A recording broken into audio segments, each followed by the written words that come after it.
Bombo Business News.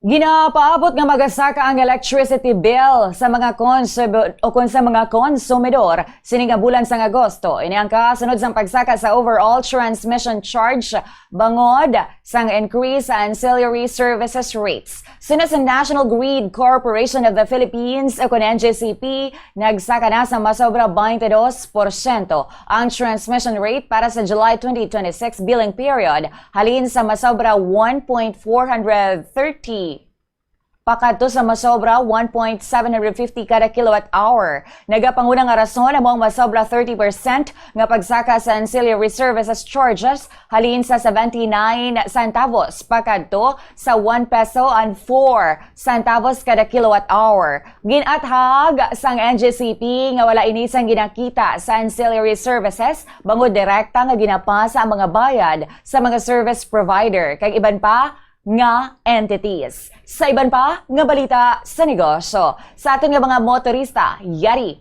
ang posible nga adjustment sa presyo sang produktong petrolyo sa sininga semana base sa estimates sa nagligad nga mga inadlaw. Sa diesel, kabombo, posible nga mayara sang increase sa price hike nga 3 pesos and 75 centavos tubtob sa 4 pesos and 25 centavos per liter. Sa liwa sa diesel, 3 pesos kag 75 centimos tubtob sa 4 pesos kag 25 centimos sa kada litro. Sa gasolina, 2 pesos and 50 centavos tubtob sa 3 pesos per liter ang posible nga increase. Sa liwat 2 pesos kag 50 centimos tubtob sa 3 pesos ang posible saka sa presyo sa gasolina. Yari naman ang projected price range kung nagtupan sang presyo sining nga semana kung mapatuman na ini nga adjustment. Sa diesel, kabombo magatupa ang presyo sa 85 pesos tubtob sa 91 pesos sa kada litro. Sa gasolina o kung sa gasolina, yara ang presyo sa 72 pesos tubtob sa 79 pesos